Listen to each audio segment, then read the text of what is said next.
Welcome class 11th on my channel. शुरू करते हैं chapter number 2 that is unit and measurements.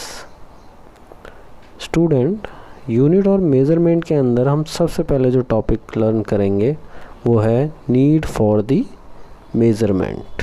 Okay student, physics is an exact science which gives an accurate knowledge about the nature and the natural phenomena। हमें अगर किसी भी natural phenomena को explain करना है तो उसके लिए कुछ क्वांटिटीज़ इंट्रोड्यूस करी गई हैं। उन टर्म्स और क्वांटिटीज़ को मेज़र करने के लिए फिज़िक्स ने या कहीं साइंस ने कुछ मेजरिंग इंस्ट्रूमेंट्स बनाए हैं। स्टूडेंट, ये मेजरिंग इंस्ट्रूमेंट्स इतने एक्यूरेट होते हैं, आप इसका अंदाज़ा इससे लगा सकते हैं कि हम आज एक एटम के अंदर प्रेजेंट इलेक्ट्रॉन, प्रोटॉन, न्यूट्रॉन के मास से लेकर के पूरे यूनिवर्स का मास मेज़र कर सकते हैं। इस हद तक आज हमारे पास मेजरिंग टेक्निक्स आ चुकी हैं। किसकी मदद से? फिजिक्स की मदद से। तो लीजिए स्टूडेंट, हमारा पहला जो टॉपिक था चैप्टर नंबर 2 का that is unit and measurement. ठीक, चैप्टर 2 हम शुरू करने जा रहे हैं। चैप्टर का नाम क्लियर है आपको, यूनिट एंड मेज़रमेंट। इसके अंदर का जो पहला टॉपिक है दैट इज़ फिजिकल क्वांटिटीज़। ठीक है, तो होता क्या है स्टूडेंट कि फिजिकल क्वांटिटीज़ होती क्या है। देखो, हम कोई भी नेचुरल फिनोमिनाज लेते हैं, वो नेचुरल फिनोमिनाज कुछ टर्म्स में एक्सप्रेस होता है।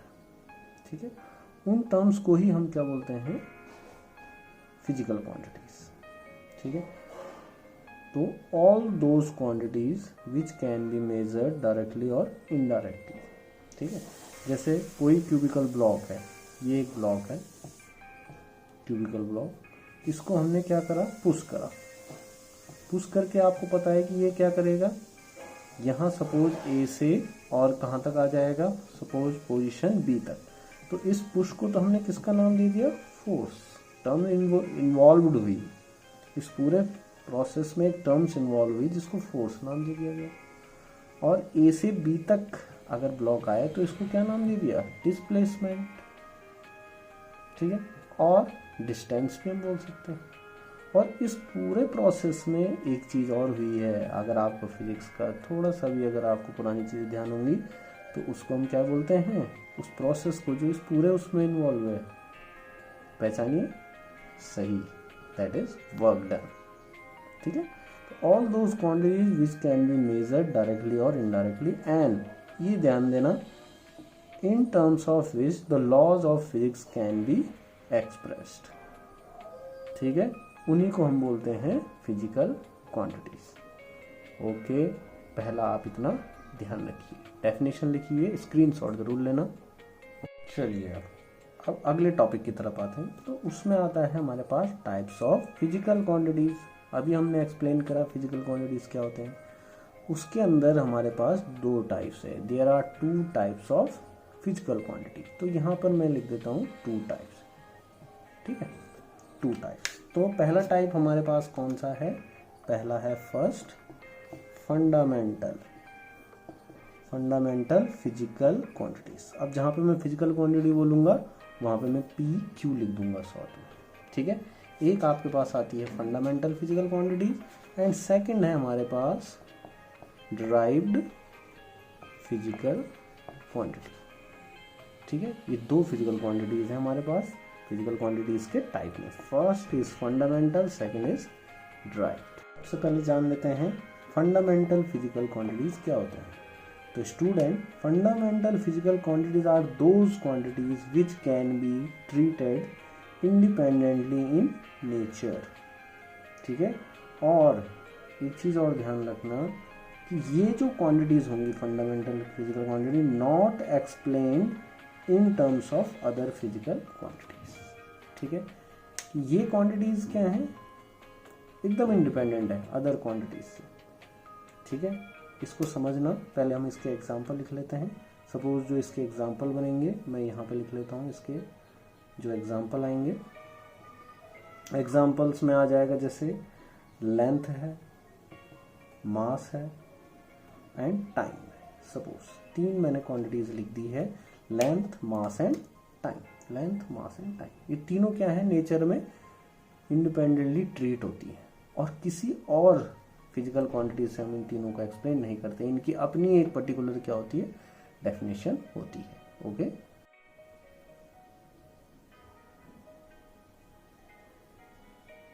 तो स्टूडेंट अगला हमारे पास जो दूसरा टाइप है that is derived physical quantities.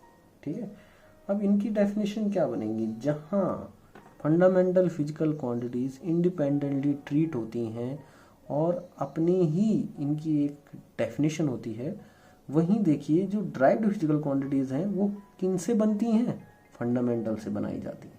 कैसे, quantities which can be defined in terms of other physical quantities। PQ मैंने बता दिया आपको क्या रहेगा शॉर्ट में, फिजिकल क्वांटिटीज। ठीक है, जैसे एक एग्जांपल ले लिया हमने एरिया। एरिया में हम क्या करते हैं, लेंथ इनटू विड्थ। बेसिकली ये भी एक लेंथ है सर्टेन या कुछ सेंटीमीटर, इनटू विड्थ भी क्या होती है, लेंथ ही तो होती है। लेंथ का मतलब सेंटीमीटर में कुछ। ठीक है, तो लेंथ इंटू लेंथ दोनों को जब 2 मल्टीप्लाई करेंगे तो एरिया। तो एरिया कैसी क्वांटिटी है, ड्राइव्ड है, ये फंडामेंटल नहीं है। ठीक है, एरिया क्वांटिटी तो है फिजिकल क्वांटिटी, बट वो किससे आ रही है, देखो उसको एक्सप्लेन किससे करा जा रहा है, फंडामेंटल फिजिकल क्वांटिटीज के मल्टीप्लीकेशन से। ठीक है, एक और एक जनरल एग्जांपल मैं यहाँ पे दे देता हूँ। देखो एक एग्जांपल यहाँ पे देखो जरा ध्यान से। अगर हम कह रहे हैं वेलोसिटी या speed v equal to distance upon time, तो देखो ये वेलोसिटी है। वेलोसिटी कैसी क्वांटिटी आएगी, देखो क्योंकि वेलोसिटी को एक्सप्रेस करना पड़ा किस किस के टर्म में, 2 फिजिकल क्वांटिटीज के डिवाइड के टर्म में। एक उसमें डिस्टेंस है या लेंथ है, अगर इसको हम डिस्टेंस बोलें या इसको हम क्या बोले, लेंथ अपॉन, और नीचे क्या है, टाइम। तो देखो लेंथ डिस्टेंस आ गया और टाइम यहाँ है। तो वेलोसिटी को कौन सी क्वांटिटी की कैटेगरी में डालना पड़ेगा, ड्राइव्ड फिजिकल क्वांटिटी, क्योंकि ये किससे बनी है, फंडामेंटल फिजिकल क्वांटिटी से एक्सप्रेस हो रही है। ठीक है, तो स्टूडेंट बढ़ते हैं एक नोट की तरफ। ध्यान रखना कि जो फंडामेंटल फिजिकल क्वांटिटीज हैं, there are 7 fundamental physical quantities जो नोन है। कितनी 7 है, कितनी क्वांटिटीज हैं, 7 फंडामेंटल फिजिकल क्वांटिटीज हैं। हमने 3 पिछले अभी इससे पहले एग्जांपल में बता दी, उसमें है लेंथ, मास, टाइम। उसके अलावा जो 4 हैं उनमें है electric current, temperature, luminous intensity and amount of substance. First, second, third, 4, 5, 6 and 7. These are the 7 known fundamental physical quantities जो सिर्फ अपने ही टर्म में एक्सप्लेन हो सकती हैं, जिनकी अपनी एक यूनिक डेफिनेशन। अगर हम बात करें example of derived physical quantities की, तो देखिए इन 7 के अलावा जितने अदर आपको फिजिकल क्वांटिटीज मिलेंगी पूरी फिजिक्स में, अब आगे पढ़ते हुए जो हम चैप्टर वाइज एक्सप्लेन करते रहेंगे या जो आती रहेंगी, वो सारी ड्राइव्ड फिजिकल क्वांटिटीज हैं। एरिया हो गया, वॉल्यूम हो गया, वेलोसिटी हो गया, स्पीड हो गया, acceleration, density, force, work, energy, momentum etcetera. तो स्टूडेंट आते हैं अपने टॉपिक की तरफ, द मेजरिंग प्रोसेस। ठीक है, अब आपको एक मैंने रॉड का एग्जांपल देके समझाता हूँ। सपोज एक रॉड है, मेटल की रॉड है सिंपली। अब इस रॉड में मैंने बोला कि इसकी लेंथ मेजर करके दो मुझे, तो आप क्या करेंगे, अगर एक छोटी सी रॉड है इसके बराबर, सपोज इस मार्कर के बराबर, तो आप क्या करेंगे, एक अपना सेंटीमीटर स्केल होता है जो आपके पास, वो लेंगे और आप इसको मेजर करके बोलेंगे कि सर इसकी जो लेंथ है L इक्वल टू कितना आ गया, सपोज 10 सेंटीमीटर। ठीक है, तो इस एग्जाम्पल से ही हम यहाँ पे क्लियर करवाएंगे कि किसी भी मेजरिंग प्रोसेस में 2 चीज़ें काफ़ी इंपॉर्टेंट है, 2 टर्म्स इन्वॉल्व होती है, या कहें हम 2 टर्म्स इन्वॉल्व होती हैं। पहली टर्म आएगा एक ये क्या है, 10 क्या है, एक न्यूमेरिक, ठीक है, ये न्यूमेरिक वैल्यू, हम इसको क्या बोलेंगे, न्यूमेरिक वैल्यू। और ये तुम आप देख रहे हो ये सेंटीमीटर क्या है, सेंटीमीटर क्या है, एक सिस्टम ऑफ यूनिट, ठीक है, ये इसको हम क्या बोलेंगे, यूनिट है, ठीक है। अगर आपने सेंटीमीटर में, तो ये दो टर्म्स इन्वॉल्व है, पहला टर्म्स क्या है, न्यूमेरिक वैल्यू, दूसरा सिस्टम ऑफ यूनिट। तो this there is two terms involve in the measurement of any physical quantity, one is the numeric value of the physical quantity and दूसरा है the unit in which, the system of unit in which the physical quantity measured, ठीक है, दो terms involve होती है। तो आपको इसको एक रिजल्ट के फॉर्म में भी याद रखना है, ठीक है। तो अगर जैसे, तो हम कहें कि लेंथ है, अभी मैं दोबारा लिख देता हूं, लेंथ L इक्वल टू, मैंने क्या बताया था, एक numerical value and other is unit, ठीक है। तो L आ गया, जैसे हमने इससे पहले भी एग्जांपल दिया था, सपोज 10 एंड सेंटीमीटर, ठीक है, दो ही चीजें तो इन्वॉल्व थी, 10 सेंटीमीटर। अब इसको हम जनरल लिख लें, L तो लेंथ है, बट अगर कोई सी भी फिजिकल क्वांटिटी हो तो एनी फिजिकल क्वांटिटी के लिए हम L की जगह में सिंबल क्या ले लेंगे, Q। और न्यूमेरिकल वैल्यू है तो इसके लिए हम स्मॉल n यूज कर लेंगे, और यूनिट है इसमें तो इसके लिए हम स्मॉल u कर देते हैं। तो Q इक्वल टू क्या बन जाता है, NU। Q is the any physical quantity. Example के लिए अगर फोर्स की बात करें तो Q को अगर हम फोर्स बोलेंगे तो उस समय Q को क्या लिख देंगे, F इक्वल टू, सपोज अगर 10 है और उसके साथ क्या लग जाएगा, न्यूटन, ठीक है, 10 न्यूटन, सिंपल। सेकंड, अगर हम वर्क को मेजर कर रहे हैं तो क्या आएगा, Q की जगह में हम W लिख देंगे, वर्क इक्वल टू 10, और यहाँ पे क्या लिख देंगे हम, जूल, यूनिट है याद रखना, अब 9th-10th में पढ़ी हुई है, ठीक है। तो ये इस तरीके से आएगा। तो कोई भी फिजिकल क्वांटिटी हो उसमें दो टर्म्स इंपॉर्टेंट होती हैं, एक न्यूमेरिकल वैल्यू कितनी है उस फिजिकल क्वांटिटी की, और उसकी यूनिट कैसे ली गई है। यहाँ तक आपको याद हो गया। अब एक इम्पॉर्टेंट चीज़ देखो इस, ओके स्टूडेंट, फाइनल में हमें देखें कि अगर मैं लेंथ ले रहा हूँ, ये एक रॉड है, वही जैसे बताया था, रॉड है मेटल की, लेंथ हमने इसकी 10 सेंटीमीटर ले ली, ठीक है। अब अगर मैं कहूँ कि इसको मुझे किसमें बताना है, आपको mm में, मिलीमीटर में बताना है, तो आप क्या करेंगे, अगर यही है, ये तो है सेंटीमीटर में लेंथ, अगर मैं कहूँ कन्वर्ट इट इनटू मिलीमीटर, तो आप क्या करेंगे, 10 इंटू 10, ठीक है, mm, क्योंकि यहाँ पे क्या होता है, 1 सेंटीमीटर इक्वल टू 10 mm, ठीक है। तो ये इक्वल टू कितना बन जाएगा यहाँ पे, 100 mm, ठीक। ये इंपॉर्टेंट है, थोड़ा यहाँ पे ध्यान देना, इंपॉर्टेंट पॉइंट डिस्कस कर रहे हैं। क्या हुआ कि लेंथ अगर हमने 10 सेंटीमीटर थी तो मैंने उसको सिंपली बोला कन्वर्ट करो mm में, तो आपने 100 सेंटीमीटर में वो 100 mm में बोल दिया। बट यहाँ पे हुआ क्या है, इस प्रोसेस, दोनों प्रोसेस को करते हुए हुआ क्या, अगर मैं यहाँ पे लेंथ ले रहा हूँ, ये भी लेंथ ही है, लेंथ में अभी क्या कोई चेंज आ गया, अगर तुमने 10 सेंटीमीटर की जगह 100 mm बोल दिया तो क्या है, 100 बोलने पे ये रॉड क्या लंबी हो गई क्या, नहीं, ये रॉड वही है, फिजिकल क्वांटिटी वही है, तुमने क्या किया, सिर्फ सेंटीमीटर की जगह में mm में चेंज कर दिया, ठीक है। तो ये जो सेंटीमीटर से तुम mm में गए हो, दैट इज कॉल्ड, यूनिट तो दोनों ही है, बट साइज के अकॉर्डिंग बात होती है, तो हम बोलते हैं साइज ऑफ यूनिट, ठीक है। तो यहाँ पर क्या होगा, देखो न्यूमेरिक वैल्यू तो कितनी रही, उसको हमने क्या लिख दिया, N1, और जो साइज ऑफ यूनिट है, जो यूनिट है उसको क्या नाम दे दिया, U1। अब यहाँ क्या हुआ, L तो अभी भी सेम ही है, बट न्यूमेरिकल वैल्यू चेंज हो गई है, सेंटीमीटर से mm में बदलने पर मिलीमीटर में न्यूमेरिकल वैल्यू देखो कितनी हो गई है, चेंज हो गई है, N2। और यहाँ पर जो यूनिट है वो सेंटीमीटर से अब mm में है, तो यूनिट भी चेंज हो गई है। बट ध्यान देना कि जो N1U1 इक्वल टू N2U2 रहेगा, क्योंकि ये दोनों ही क्या है, सेम है,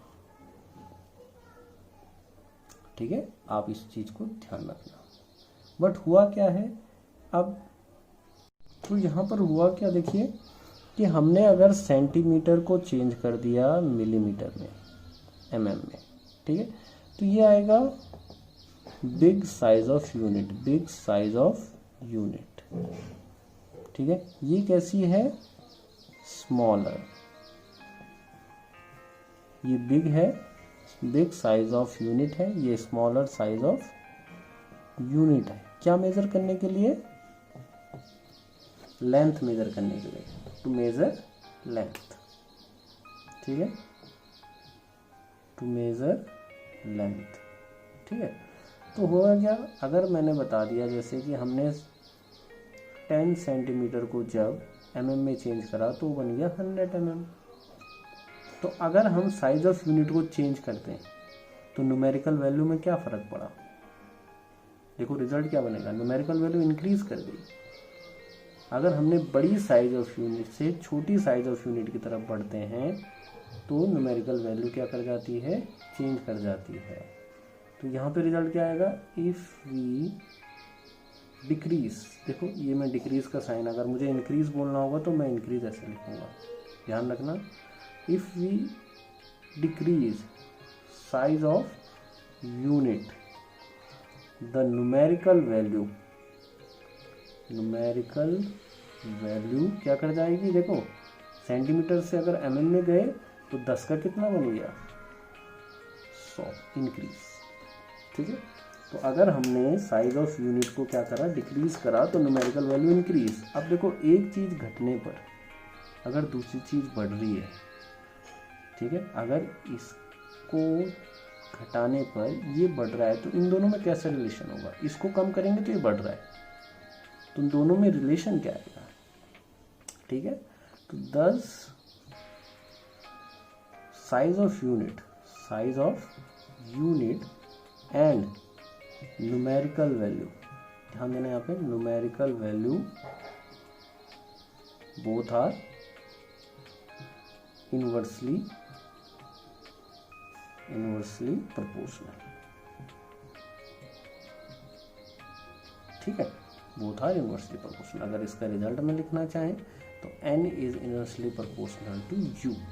ये देखो numerical value and size of unit दोनों एक दूसरे के इनवर्सली प्रोपोर्शनल होते हैं। इंपॉर्टेंट रिजल्ट है, most important result for 1 marks. Question आएगा, what is the relation between size of unit and numerical value of any physical quantity. आप क्या बोलेंगे, बोथ आर इनवर्सली प्रोपोर्शनल। अगर आप साइज ऑफ यूनिट चेंज करते हैं, अगर कम कर रहे हैं साइज को, कि देखो सेंटीमीटर बड़ी साइज ऑफ यूनिट, ऐसी अगर सेंटीमीटर से भी बड़ी देखोगे तो आप कौन सा होगा, मीटर। उससे भी बड़ा देखोगे तो आप क्या होगा, किलोमीटर। किलोमीटर से छोटा मीटर, मीटर से छोटा सेंटीमीटर, सेंटीमीटर से छोटा mm, और उससे भी छोटे माइक्रोमीटर। इधर आप चलते रहेंगे नैनोमीटर। ओके, उसमें इसको वाउंड अप कर देते हैं, बस जल्दी से समेट लेते हैं। क्या बोलेंगे, अगर साइज ऑफ यूनिट बढ़ेगी, जैसे 10 सेंटीमीटर अगर घटी, अगर mm में, सेंटीमीटर टू mm में चेंज करना है, इसमें हम क्या कर रहे हैं, डिक्रीज कर रहे हैं, साइज ऑफ यूनिट को डिक्रीज कर रहे हैं। तो क्या हो रहा है, 100 mm, ठीक है। ओके, और अगर आपके पास, ये पहला एग्जांपल है, अगर मैं कहूँ कि आपको 500 सेंटीमीटर दिए हुए हैं, अगर इसको मैं लूँगा सेंटीमीटर से किस में कन्वर्ट करना है, मीटर में, तब क्या होगा, देखो सेंटीमीटर में 500 है। अब क्या करना है, साइज ऑफ यूनिट को, देखो क्या करना है, साइज ऑफ यूनिट क्या हो रहा है, यहाँ पे इंक्रीज हो रही है। तो आपको पता है ना, जब साइज ऑफ यूनिट इंक्रीज करेगा तो न्यूमेरिकल वैल्यू डिक्रीज करेगा, एक बढ़ेगा एक घटेगा। उल्टा अगर तुम इसको बढ़ा रहे हो तो ये घटेगा। वही दोनों एक दूसरे के क्या हैं, इनवर्सली प्रोपोर्शनल। तो देखो मीटर में कितना आ जाएगा, 5 मीटर, क्योंकि 1 मीटर इक्वल टू कितना होता है, 100 सेंटीमीटर। तो 5 metre equal to 5 into 100, that is equal to 500 centimetre. ठीक है, तो हो गया ना दूसरा एग्जाम्पल क्लियर। ठीक है। तो n is inversely proportional to u, numerical value और साइज ऑफ यूनिट दोनों इनवर्सली प्रोपोर्शनल होती है। ओके स्टूडेंट, नेक्स्ट टॉपिक हम अब डायमेंशन पे आ जाएंगे। जल्दी से चैनल को सब्सक्राइब कर लेना, शेयर जरूर करवा देना सब में। जितना ज़्यादा आप शेयर करेंगे, सब्सक्राइब करेंगे, उतना ही ज़्यादा आपको अच्छे अच्छे वीडियो मिलते हैं।